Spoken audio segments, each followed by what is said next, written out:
is not safe. Tetulina mu lutalo nno. It is not safe. Lwaki bagamba it is not safe. Katika nkubuli. Nze nakugamba mu program ziringa bbiri eziyise mabega. Nti ebintu byonna bannayuganda bye bandibadde bakola laga government ya Museveni nti mbi bannayuganda bagikyawe. Museveni n'abantu be bakola. When the general tweets and he says nti tusse abana ba NUP 22 ate abo batono nnyo. I think I should kill more. Actually yandibadde 23 yandibadde Bobby Kabobbi. Yabaita barebo. Ochegedde. Kakati golowooza bwo treatinga olowooza oyogera n'abannayuganda bokka. Ne tweet eyo gy'okola eri global because it is on X. Tewaliyo kintu kitunze bannayuganda bubi mu nsi oba mu feesi ya nsi yonna nga mutabani wa Museveni yennyini n'ebikolwa bye n'aba SFC ne bajja n'oddamulira n'abo boyinza okugamba nti nno baddidde obulamu bw'abannayuganda ne babufuula ekisekererwa. Kati nze kakuwa ekyokulabirako Amerika bw'okwata ku munnansi wa Amerika omu bw'ati obanga akutte ku nsi yonna ekyo badde okimanyi? Mpulira gwe. Kati kambajjukize olunaku lwe bakwata omusajja gwe mumanyi nga Munnayuganda naye ng'ate mu Amerika gwe bayita Charles Muvawala ne bamutulugunya nga talina musango ng'ate Charles Muvawala yadde nga yazaalibwa mu Uganda naye yava mu Uganda n'agenda mu Amerika n'afuna obutuuze n'afuuka mu Amerika. Okugenda mu Uganda yaddayo nga mulambuzi tourist. Omulambuzi ebimu ku bintu byasinga okutambula nabyo mu bulamu bwe bakiyita kamera. Watunula n'alaba ekintu ekiyinza okumuwa ebyokujjukira ateekawo kamera n'akuba asobola okubijjukirirako nga z'e Uganda. Charles Muvawala bwe baamuteeka mu maaso g'omulamuzi baamugamba nti yakola omusango ogw'okurikodinga ebintu nga talina lukusa. Kiwandiise social media bajita batya the social media act eno empya Uganda ngamba decision eyansereko computer misuse act okitegera naye nga ate babagamba nti computer misuse act bakutte bakutulugunyiza bakutaddeko ebiwundu bakukubye bakugamba owagirani owagira Kyagulanyi naye nga aba bakutulugunya tebakutulugunya nga bakimanyi nti nno emabega waliyo baaji ya Amerika balaba Munnayuganda omuddugavu abafaanana bamanyi ayogera Oluganda baneemundeke naye beerabidde nti kakati mu America ali protected by America. When you touch one American you've touched the whole America. Ensonga ze bawadde zawadde bwezi nti it is not safe nti Uganda kagamba tebasobola kugarantinga safety yo nenge ebyo tebiva ku kuba nti no Kyagulanyi eri mu Amerika gyali ayogerera bubi Uganda biva ku tweets mutabani wa Museveni zaateeka ku kibanja kye ng'agamba nti ono Lukwago tuwa mwambaza pampa n'abagira n'ebifaananyi n'abibalaga ng'abalaga nti ono wayiswa mufumbiro twamukutte netukola bwetuti abasajja bonna be bakutte bayida wokimanyi ng'ovuddeko ku Muvawala okimanyi waliwo Abamerika abalala be bakwata nga bali mu basement za Museveni za Muhoozi American citizens bannayuganda mwerabira nnyo abasajja bano be bakwata bannakenya ababiri Bob Kashaka yes Bobo Njigi ne munne bayogera ne bagamba nti there were some Americans in the basement. I picked it ne bagamba there was also a brother to the minister then of internal affairs Kayindo Tafire ne bogera ne ku bannayuganda abalala basoba 10 nze ne bagamba America osobola okubanga okolagana nayo naye gwe ng'oli Munnayuganda nga naawe bw'omanyi nti no bobeera munnalwanda okkiririza nnyo mu munnalwanda munno n'otakkiririza muntu wa ggwanga ddala n'Omumerika yadde okolagana naye asooka interests za America nga tannaba kusavinga interests za nsi eyo gy'aba alimu byonna ebintu bye bakola ng'Abamerika babirinako access okubimanya babimanyi bwe kiba nti osobola okukwata munnansi owensi yo n'omutulugunya abamu ne mubatta abalala ne mubabuzaawo abalala ne mubasiba nga tebalina yadde emisango gye bavunaanibwa how sure can you kankubuuza ekino ekibuuzo kati bo basinzira eno ne bagamba do not travel to Uganda nga embassy ya America ekyatudde wali eri ensambya baba bategeeza ki nga bali gye bali tebagaana baliyo ku travelinga kudda mu America ekitegeera bagaana bali mu America ese kamanyirako ngono sinzire wabano no balagirawo nti tamubeeta atira bayo begazi yettaka buli kasera babera begazi yesa balina mu service is not safe naye omaye bali wasabu oli bakugamba nti it is not safe if you are good at taking a risk you can take a risk but when you take a risk and you face the consequences tosobola kudda noga America munyambe banange nageze mu Uganda kakati bankutte they told you do not travel okategedeke gamba tuli mu buzibu obutagambika kakati bino bawadde ensonga zaaddenga nnya esooka yeeyo nti it is not secure it is not safe ekyokubiri ne bagamba nti it is prone oyinza okugamba nti obutujju anti kati ebyobutujjukira nti bano bennyini be babikola ne balaga nti tulina threats ez'abatujju baagala okufuna ssente okuva mu America mpulira kakati gwe kasogamba America nti we got some small threats from Al-Shabaab oluno oyagala kubakuwa ssente bonga bagamba Uganda claims that they received some threats from terrorists nga bano otinga ne bawa ensonga eyokusatu eya Ebola Bannayuganda obuzibu bayina buli obu most especially government ya Museveni eringa etalina abalowooleza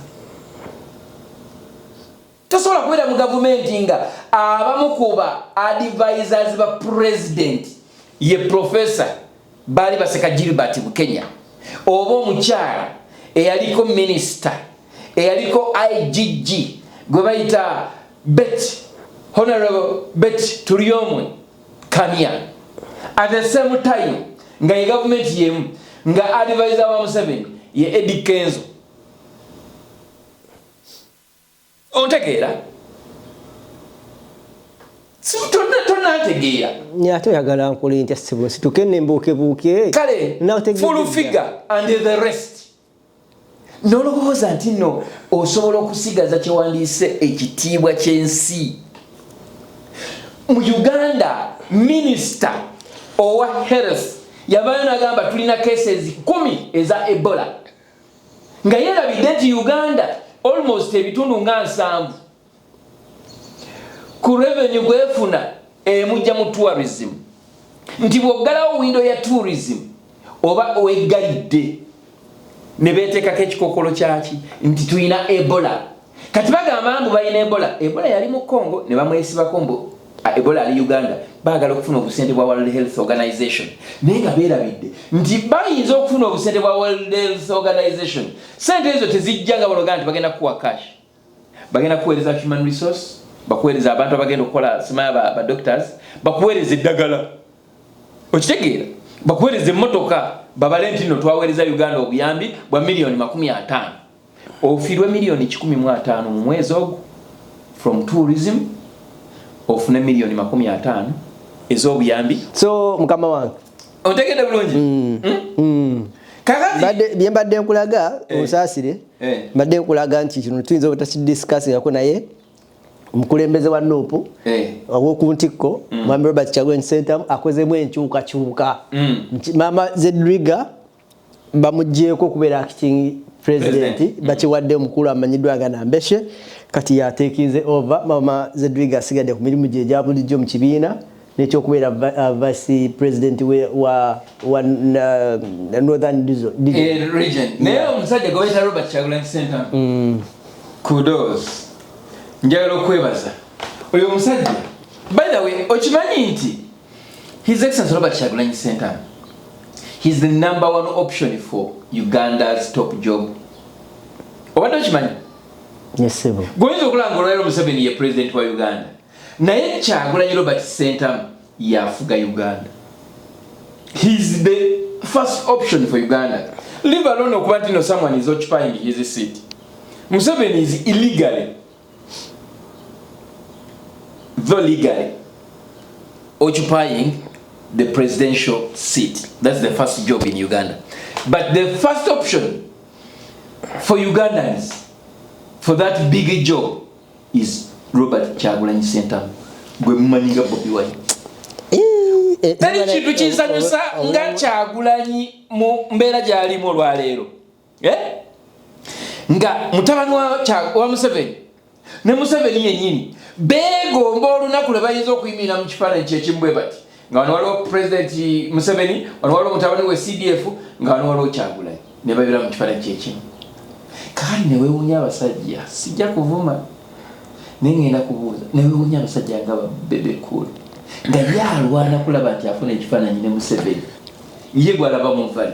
Naye nga Museveni gwagoba ate yagoba kifaananyi kubeera mu kifaananyi na Kyagulanyi. Ekyo kye bayita okubeera favored. Okubeera chosen.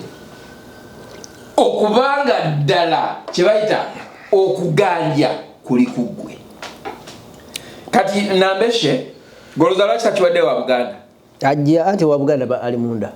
Naye ate era oyinza okugamba nti osobola okufunayo gwogamba nti alabika singa abakusigalawo kibadde kyemulidde. Kyogamba nti no Mama Nambooze tasobola kubeera vice president wa Buganda for now. So ne wamate wali acting president tubagamba nti no ani kati wa president wa Buganda oli watali oli mwanga Kivumbi yabusigaza tebalina gwe bawaayo acting oyamala aliwo sajja ngagabanya obukulu nakuwa anti kati kibayita okuba nti ye president yafuga bw'aba tanakola move yonna mubeera bafu emana byakola temana byakwogera mubeeraawo naye Nambeshe naye mulabanga omukaka ata pushinga nnyo anti bagamba nti obugonvu bw'olujegeri ge gaba amaanyi gaalwo. Nambeshe be bamu ku basajja nga teyeetaaga kulinnya ku mmeeza okuwa message ye. He will speak and he will stick to his word.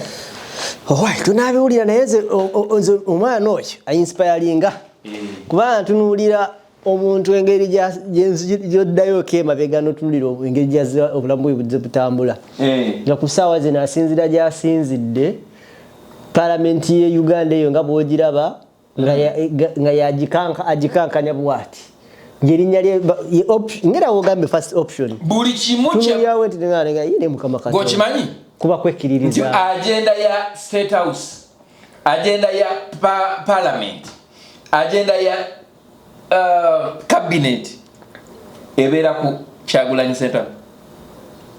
Now Bobi Wine is doing this. How are we going to encounter this?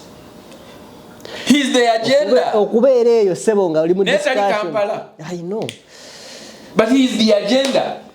Kandi gwe tokyegomba kuba nti no you are the agenda nga bwe baba nga baganga omutanda bakweba kasooka kulooza kunagaya.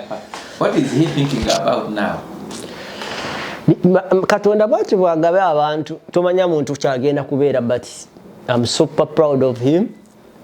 One thing you should know about him, yagenda okujambya obufuzi tiyajja kunoonya mbugaga. Yagenda okujambya obufuzi nga byonna birina. Museveni yagenda okujambya obufuzi nga tetumanya address ye. Bw'aba yali alina ennyumba mu Kampala ayinza okuba nga yali alina landlord we. Naye ono yagenda okujja mu by'obufuzi nga tumanyi nti emagere ayinayo amaka nga tukimanyi nti nno ekamwoca ayinayo bizinesi nga tukimanyi nti nno ebusaabala ayinayo bizinesi n'ebitundu ebirala bisobola kwogerako. So he did not come to look for a job. He came when he was already employed. Good, with a good family, with a good wife, and a very good business. He was okay. Kati sebo tumalirize n'abaana abaana baffe bano abafunye obuzibu njero mali njogera ne muwala wange naga daddy I'm not going to any tour. I'm not. Aina ne emyaka ena naye wabanga asobola kirowoozaako ku ssaawa eno kikwewuunyisa. Tusaasira nnyo by the way abazadde b'abaana abafuna obuzibu obw'enjawulo. Naye I think ndowooza tomorrow tujja kwongera ogaziyaamuuko ne kaye that point. Saagala kuloadinga nnyo but your view about it kwekyo tumalirize.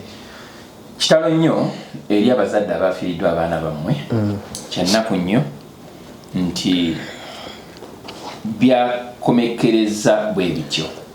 Tewaliyo compensation esobola kujyamu bulumi bwe muwulira mu kaseera kano. Eyo teriyo.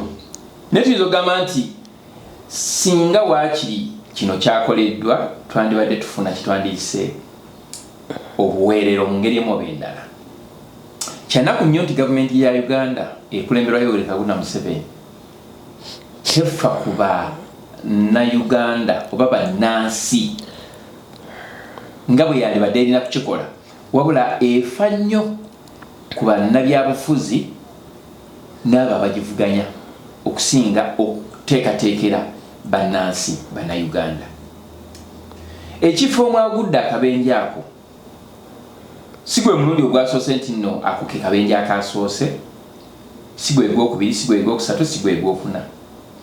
Ekyo kye kimu ku bifo abamanyi ekitundu ekyo bye bagamba nti bw'okisomoka n'otuuka gy'olaga weebaza Katonda, bw'oba tonnakiyitamu osigala olina okuba ng'osaba. Kyannaku nnyo nti Uganda erina ebifo ebyobulambuzi gy'esobola okujja essente naye nga tesobola kuteekayo mbeera ya nguudo nnungi kusobozesa balambuzi abo kutuuka mu bifo ebyo, kugamba safely to the locations and back okuva gye baavudde.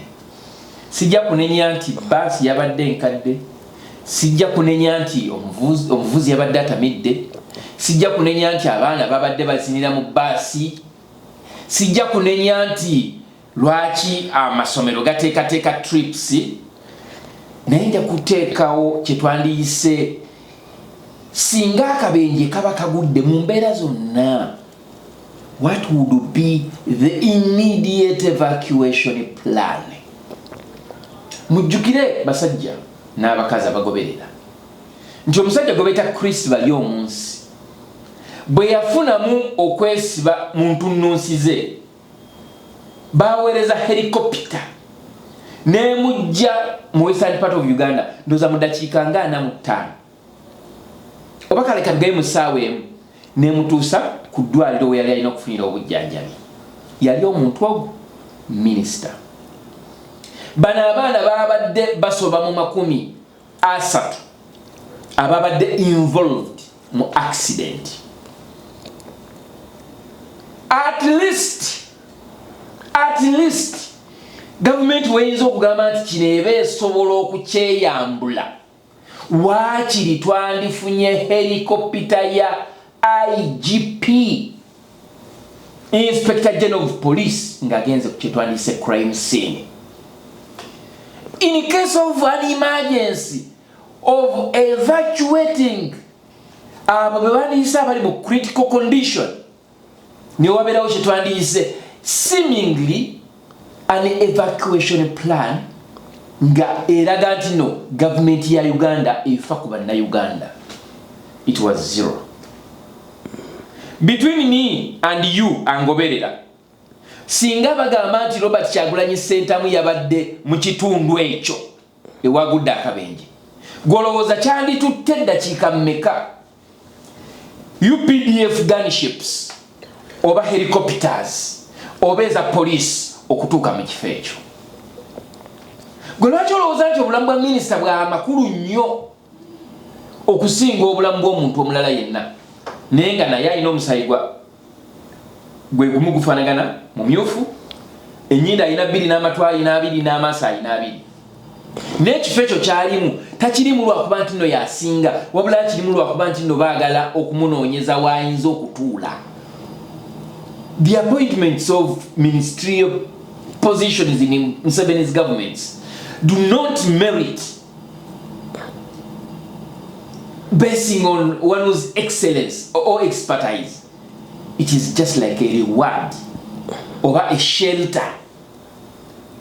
Katinga sina tunulira ku nanyini somero, sina tunulira ku mbeera yonna, nja kutunulira what would be the appropriate evacuation plan singa waba wabudde akabenje, because this was an accident.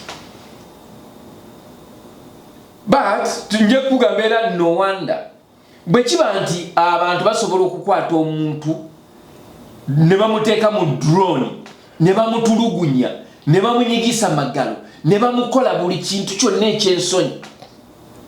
Do you think basobola okuwulira any pain nga waliwo omuntu agudde ku kabenje? Answer jagamba nti no.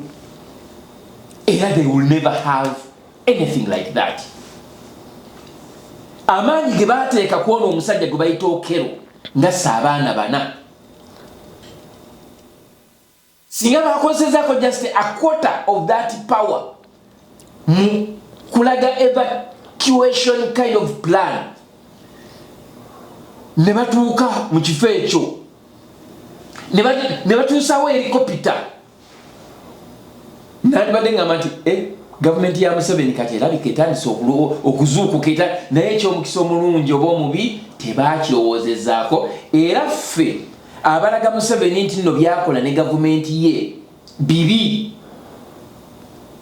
tusigala tugamba nti Uganda needs change like yesterday.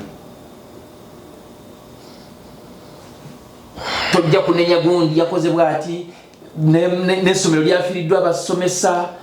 Kwegamba anything can happen, and an accident bwebanga akatundu ako abaana be bafiidde bagamba nti no waliwo ne baasi endala eyagwawo nga mulimu abantu abasoba mu 6 ne watabaako n'ogu avaamu, kyokka byonna ne bisigala nga biringa buno gamba as normal. Sirowooza nti no Muyingo asobola okugamba nti nagenda kuggalawo essomero lya omusajja oyo olwokuba nti newaliwo abaana abafudde. Yagaddewo gundi zonna tuwa zonna. That would be a panic kind of move. It's a panic move. Nga tonagalawo tours. Okay, it's temporary. Bajja kuzigalawo bajja kuzita. Naye gwe sooka weebuuze. Tours ozigadde. Ogadde movement y'emmotoka endala zonna ezitambulira ku kkubo. Oba olowooza nti tewaliyo kitundu kirala kiyinza kugwamu. Kati kyongamba tewaliwo kabenje kalala kagudde oluvannyuma lw'akabenje akakasa abaana. Yeah, gye buli accident is accident. Kyekugamba? Yeah. Nti that is an issue. Surprisingly, nekiro ekyakeseza I think yesterday waliwo emmotoka yagudde endala. Yagudde mu katono ke kamu? Yabadde basaidiza ebusoga eyo. But the other one yaba making something King David, then in Kera era n'endala negwa. When? No, somewhere in another part. Accidents can occur anywhere. It's a news coming in every day, every time. Yes. And it's costing a lot of people's lives. Join okumanya. Ekisinga obukulu, how do you respond to emergency? Kakala. Most people. Wano we tuli in Canada. How do Canadians, as in police, paramedics, how do they respond to emergencies? Erukopitezo tetuzigulira bano bambuto nene abatasobola kusa. Those one ku 401 I think yesterday but one waliwo accident yagudde ku 401. Highway. Highway. Musajja yavudde mabega na poliwe bati babiri bafudde bokituufu then abandi bagenda kuyinjali but helicopter yazze. Neba dusa then ne bafunire ebuzibu mu kubo but nenga yazze. Kakati bolowooza nti helicopter zina kujjanga lwo opposition leader ayagala okusisinkana abantu bo be batagala basisinkane. Bolowooza nti helicopter eza police zirina kujja nga chief wa police agenda ku meeting a president. I mean, those people obwoko bwabwe buli so archaic. Buvundu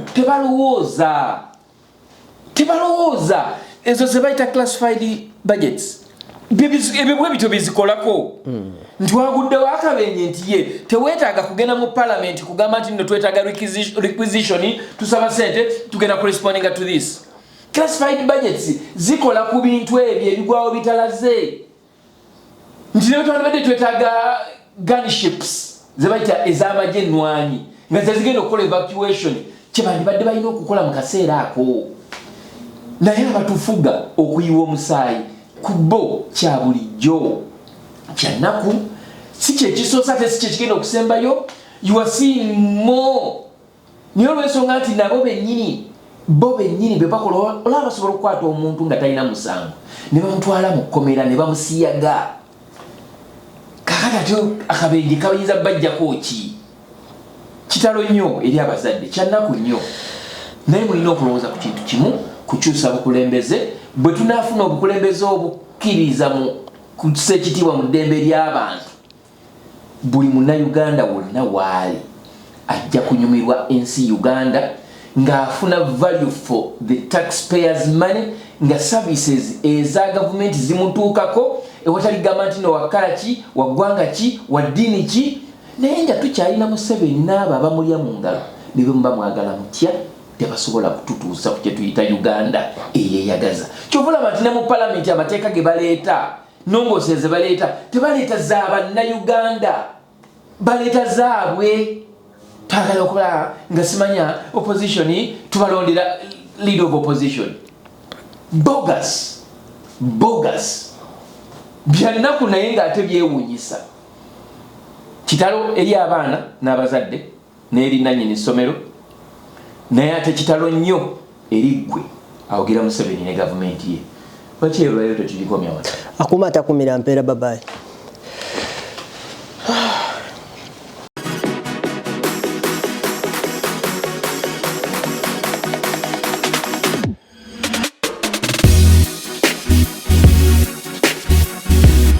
The Answer Channel, a solution to every situation.